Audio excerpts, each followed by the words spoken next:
Brno Patrik Sochor, Univerzita Brno David Mrkous a Dominik Bartoník z Hodonína, Jan Osol Sobě, Aha Vyškov, Honza Havlík Olomouc, Filip Zátopek Vítkovice, Ondřej Wolf a Jan Turek z Opavy, Daniel Fiala z Břeclavy a Aleš Kelnár z Vítkovic.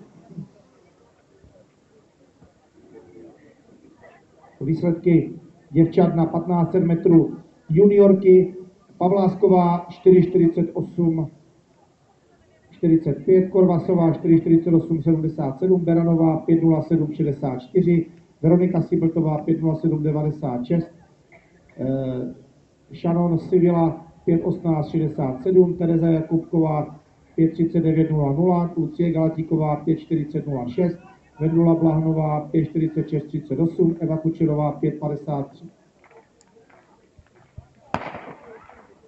Eva Kučerová 5,53,05, Zdenka Hlaváčová 5,54,92, Kristina Klepetková 5,59,25, Lucie Taušová 7,06,64. Mimo soutěž Kristina Vícenecová 5,17,21 a Markéta Mlčáková 5,41,30.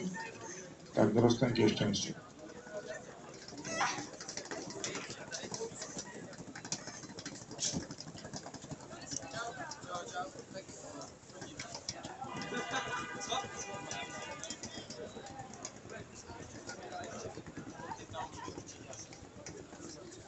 S číslem 1 vede startovní pole Bartoník z Hodonína.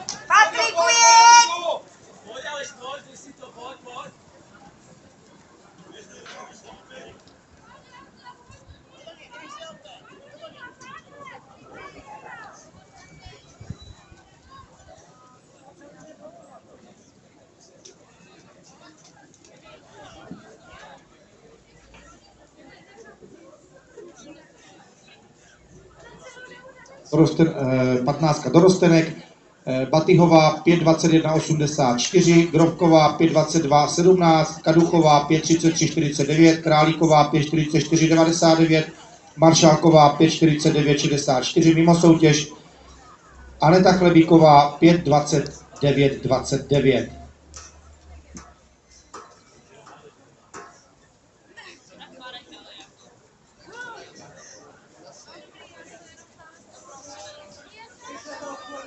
Číslem 1 stále Dominik Bartoník a se 7 udýchá na záda Jan Turek.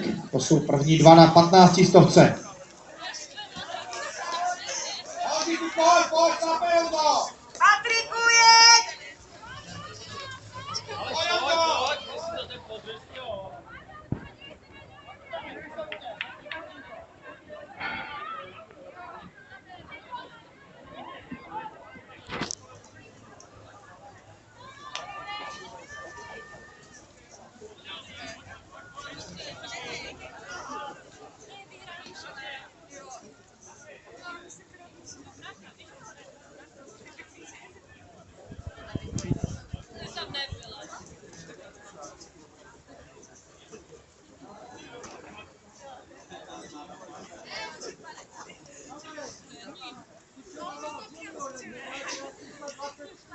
Kučerová z juniorek, chybí nám číslo 23. Kučerová, ať vrátí 23.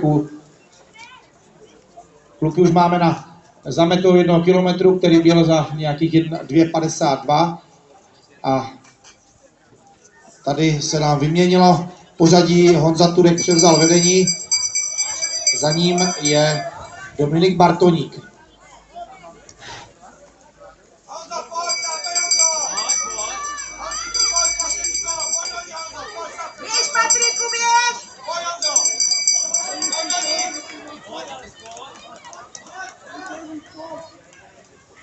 Přido. Jde.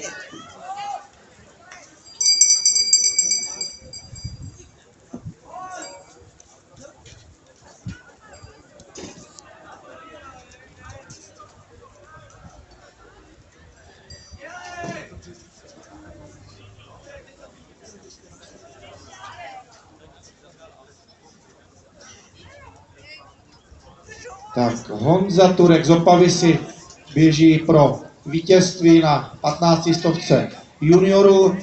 Na druhém místě skončí Dominik Bartoník z Hodonína, tak ještě uvidíme, kolik bude mít Turek čas.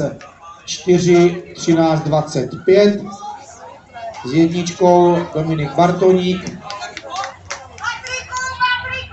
a pětka to je Filip Zátopek, který končí na třetím místě.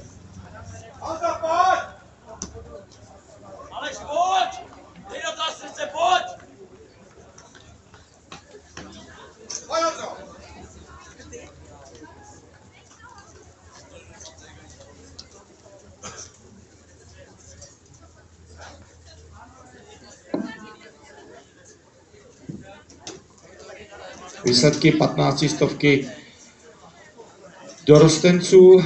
První místo získal Honza Kocourek z Olomouce 4:22:14, druhý Sigmund 4:23:88, třetí Barta 4:31:53, čtvrtý Salamon 4:31:90, pátý Rebenda 4:35:00, šestý Půček 4:35:31, sedmý Krejčí 4:38:07, osmý Němec 4:43:09, devátý Šolaster 4:47:28, desátý Galo 4:50:41, jedenáctý Puš 5:08:01.